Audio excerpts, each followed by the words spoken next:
बिस्मिल्लाहिर्रहमानिर्रहीम। अस्सलाम वालेकुम डियर क्लास। आप सब लोगों को मालूम है कि हम स्टोरेज डिवाइसेस वाला चैप्टर पढ़ रहे थे और कल हमने कुछ स्टोरेज डिवाइसेस को हार्ड डिस्क को हमने एज अ स्टोरेज मीडियम हमने डिस्कस किया था और डाटा एक्सेस मेथड सीखे थे कि रैंडम एक्सेस मेथड भी होता है और सीक्वेंशियल एक्सेस मेथड भी होता है। इसके अलावा हमने देखा था कि मैग्नेटिक डिस्क इस्तेमाल होती हैं मैग्नेटिक डिस्क इस्तेमाल होती हैं मैग्नेटिक डिस्क इस्तेमाल होती हैं to store data instruction and information on disk surfaces. Hard disk भी एक मैग्नेटिक डिस्क है। इसको हम हार्ड डिस्क ड्राइव या हार्ड ड्राइव भी कहते हैं।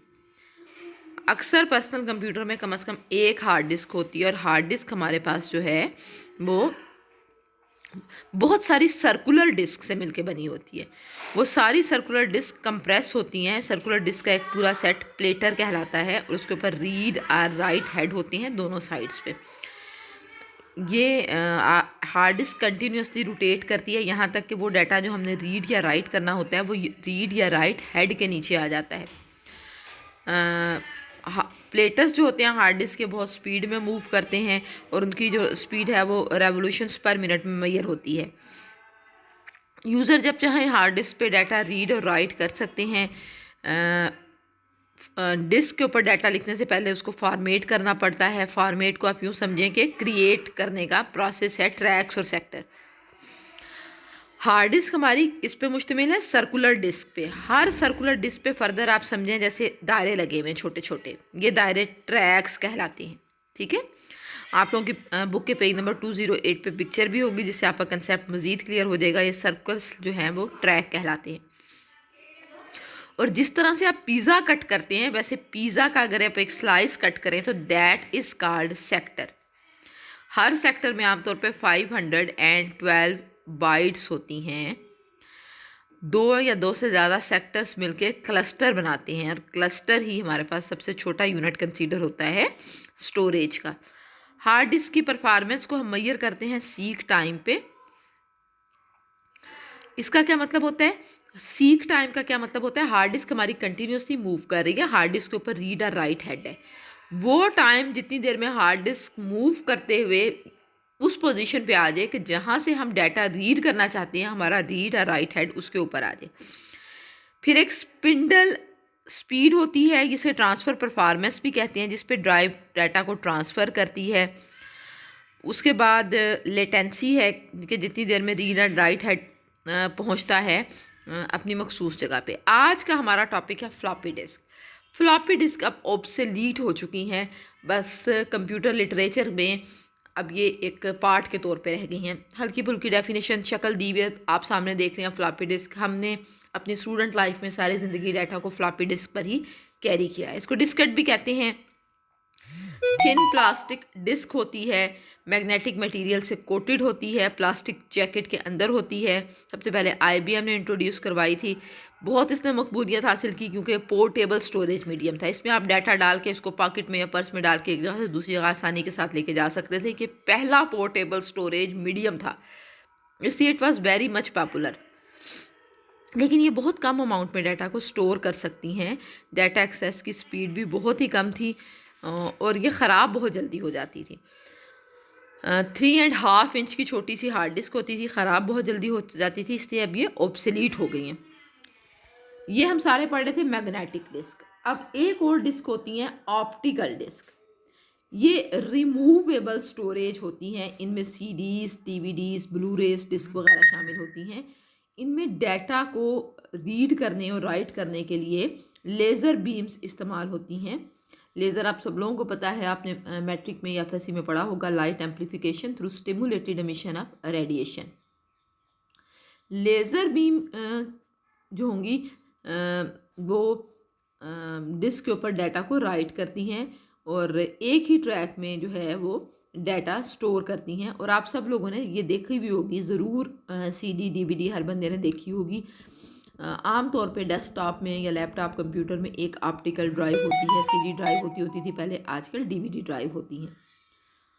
Optical drive surface of the disc के ऊपर फोकस करके लेज़र बीम को डाटा को रीड करती हैं। जो लेज़र है वो प्रेजेंस ऑफ अ पिट, जो है पिट का मतलब है होल। होल कब क्रिएट होगा? जब डाटा राइट किया जाएगा, उससे वो डाटा पढ़ती हैं। अगर कोई पिट प्रेजेंट होगा तो it is an indication of one, और नहीं होगा तो ज़ीरो। इन्हीं पिट्स को डिजिटल डाटा में वो कन्वर्ट करती हैं। 700 MB to several GB capacity होती है ऑप्टिकल डिस्क की। दो तरह की ऑप्टिकल डिस्क हमारे यहाँ इस्तेमाल होती हैं। The first one is CD। CD stands for compact disc. ये फ़ोटोज़, ऑडियो, कंप्यूटर सॉफ्टवेयर वगैरह को सेव करने के काम आती हैं। CD-ROM होती है compact disc read only memory, और आमतौर पे आप इसे सिर्फ डाटा रीड कर सकते हो। CD-ROM जो होगी वो यूज़ आती है फ़ोटोज़, ऑडियो वगैरह को सेव करने के लिए। सॉफ्टवेयर्स, ऐप, गेम्स वगैरह जो आप मार्केट से परचेज़ करने जाते हैं, आपको हमेशा उसकी CD मिलती है। डाटा और इन्फॉर्मेशन को स्टोर करने का, ट्रांसफ़र करने का सस्ता तरीका है। CD-ROM डिस्क ड्यूरेबल होती हैं, आसानी से उठाई जाती हैं, बहुत सारे सालों के लिए आप इन्फॉर्मेशन को स्टोर करके रख सकते हैं। डिसएडवांटेजेस क्या है CD-ROM के? कि आप उस पर डाटा एडिट नहीं कर सकते, चेंज नहीं कर सकते। दूसरा, ये कंपैरेटिवली स्लो होती हैं। आजकल CDRs आई हुई हैं। CDRs का क्या मतलब है? वो रिकॉर्डेबल CDs हैं, मतलब स्टार्ट में आपको ब्लैंक CD मिल जाएगी, आप उस पर अपनी मर्ज़ी की इन्फॉर्मेशन को रिकॉर्ड कर सकते हैं। CDRW भी आई हुई है। फाइनल सेमेस्टर में जब आप प्रोजेक्ट बनाएंगे तो आप CDRW ख़रीदेंगे, मतलब कम्पैक्ट डिस्क री राइटेबल। उन पर आप जब चाहें कुछ भी बार बार लिख सकते हैं। तो उसकी वजह से CDs पे को वैसे ही इस्तेमाल किया जा सकता है जैसे किसी ज़माने में फ्लॉपी डिस्क इस्तेमाल होती थी। डाटा डालें, रिमूव करें, नया डाटा डालें, उसको बर्निंग कहते हैं। ये जो लिखने का प्रोसेस है ये बर्निंग कहलाता है। नेक्स्ट कैटेगरी है DVDs की, डिजिटल वीडियो डिस्क। ये बिल्कुल CD की तरह होती है। इसमें जो बस फ़र्क क्या होता है कि जो लेज़र बीम्स इस्तेमाल होती हैं उनकी वेव लेंथ कम होती है, और एक DVD की स्टोरेज कैपेसिटी CD से बहुत ज़्यादा होती है। ये 17 GB तक डाटा को स्टोर कर सकती हैं। DVDs भी read only, recordable and rewritable mode में अवेलेबल होती हैं। DVD-ROM stands for digital video disc read only memory. High capacity optical disc है जिस पे यूज़र डाटा को स्टोर करता है और रीड कर सकता है, राइट नहीं कर सकता। CD और DVD में बेसिक डिफरेंस जो है कि CD इनएक्सपेंसिव है, ठीक है, ये थोड़ी सी DVD महंगी होती हैं, थोड़ी सी फास्टर होती हैं। यही इनके दरमियान बेसिक डिफरेंस है। अब नेक्स्ट है हमारे पास फ्लैश मेमोरी स्टोरेज। ये नॉन वोलाटाइल मेमोरी है, सॉलिड चिप्स हैं, नॉन मूविंग पार्ट की, ज़्यादा ड्यूरेबल और फास्ट है। इस डाटा को रिटेन करने के लिए किसी कंटिन्यूस सप्लाई की ज़रूरत नहीं होती। वाइडली आजकल यूज़ हो रही हैं फ्लैश मेमोरी स्टोरेज। इसमें solid state drive SSD cards हैं। इसमें फ्लैश मेमोरी को डाटा और प्रोग्राम स्टोर करने के लिए इस्तेमाल किया जाता है। सॉलिड स्टेट का मतलब है इनके कोई मूविंग पार्ट नहीं होते, डिफरेंट साइजेज़ में ये अवेलेबल होती हैं, और हर कंप्यूटर में डेस्कटॉप, लैपटॉप, टैबलेट और इवन मोबाइल डिवाइसेस के साथ भी SSD कार्ड्स, जिनको आप आम जुबान में अपने मेमोरी कार्ड कहते हैं, लग जाते हैं। इनके बहुत सारे फास्टर डाटा एक्सेस रेट देते हैं, लाइट वेट हैं, ड्यूरेबल हैं, कोई आवाज़ नहीं है, आप इनको आराम से इस्तेमाल कर सकते हैं। उसके बाद हमारे पास है USB flash drives. USB flash drive small और पोर्टेबल स्टोरेज डिवाइस है। कंप्यूटर के साथ हम इसको USB पोर्ट के ज़रिए कनेक्ट करते हैं। Transfer of document, photos, music and videos from one computer to another इस्तेमाल होती है। आप आराम से इसको जेब में एक जगह से दूसरी जगह लेके जा सकते हैं। आप लोगों ने तकरीबन सब ने देखी होगी, अक्सर घरों पे भी होगी। मुख्तलिफ़ शेप्स और साइज़ में अवेलेबल हैं। 256 GB या ज़्यादा की इसकी कैपेसिटी होती है। और आप इसको बस अंदर स्क्रीन पे इसकी पिक्चर भी देख रहे हैं, इस तरह की पोर्ट में, USB पोर्ट में ये लग जाती है, और उसके बाद इस पर आप जो डाटा इन्फॉर्मेशन ट्रांसफ़र कर सकते हैं। That is too common nowadays. फिर मेमोरी कार्ड है। Memory card removable flash memory है। बहुत स्मॉल कार्ड्स होते हैं, डाटा को आराम से कैरी करते हैं। स्मार्टफोन, टैबलेट्स वगैरह में लगे हुए होते हैं। आम दुकानों पे लोग मेमोरी कार्ड लेके जाते हैं, उनमें कोई भी गाने, फिल्में, वीडियोस कुछ भी भरवाते हैं, ख़रीदते हैं। इस सब कुछ से आप लोग अपनी आम लाइफ में भी वाकिफ़ हो गई। मुख्तलिफ इसकी पिक्चर्स भी दी हुई हैं। तो आजकल हमारा जो कंसेप्ट है वो सिंपल से निकल के स्टोरेज का क्लाउड स्टोरेज तक पहुंचा है। क्लाउड स्टोरेज का क्या मतलब है कि आप डाटा को ज़रूरी नहीं कि अपने कंप्यूटर या मोबाइल डिवाइस पे ही स्टोर करो, आप अपने डाटा को ओवर द इंटरनेट किसी और जगह पे स्टोर कर सकते हैं, जिसको हम क्लाउड से रिप्रेजेंट करते हैं। ये जगह या सर्विस आपको क्लाउड स्टोरेज सर्विस प्रोवाइडर ने दी होगी, उनके अपने डाटा सेंटर्स होंगे, उसी मुल्क में हो सकते हैं किसी और मुल्क में, जहाँ पे मल्टीपल हंड्रेड्स ऑफ सर्वर होंगे डाटा को स्टोर करने के लिए। बहुत सारे आपको अवेलेबल हैं क्लाउड स्टोरेज। कुछ एग्जांपल इसकी ड्रॉप बॉक्स है, एप्पल आई क्लाउड है, गूगल ड्राइव सबसे ज़्यादा, अमेज़ॉन क्लाउड है। अमेज़ॉन जो है वो बानी है वैसे भी क्लाउड सर्विसेज में। इसमें जो गूगल ड्राइव सबसे ज़्यादा इस्तेमाल होती है, ये क्लाउड स्टोरेज सर्विस है जो अवेलेबल है फ्रॉम गूगल। ये different services such as word processor, spreadsheet application and presentation builder provide करती है। 15 GB आपको फ्री स्पेस फाइल्स को स्टोर करने के लिए प्रोवाइड करती है। हर बंदा जिसके पास गूगल का अकाउंट मौजूद है वो गूगल ड्राइव पे अपने डाटा को फॉर एवर स्टोर कर सकता है। अब आपको ये थ्रेट नहीं है कि अगर आपके पास मोबाइल में है तो मोबाइल गुम हो जाएगा, कंप्यूटर में है तो कंप्यूटर आपका ख़राब हो जाएगा, या आपने ये डाटा कहीं और बैठ के एक्सेस करना है, घर की बजाय कॉलेज में एक्सेस करना है, डीजी खान की बजाय लाहौर में एक्सेस करना है, देयर इज़ नो इशू। आप कहीं से भी अपने गूगल अकाउंट से साइन इन होके किसी भी डिवाइस पे गूगल ड्राइव पे पड़ा हुआ अपना डाटा ऐसे ही एक्सेस कर सकते हैं जैसे वो आपके अपने कंप्यूटर में मौजूद हो।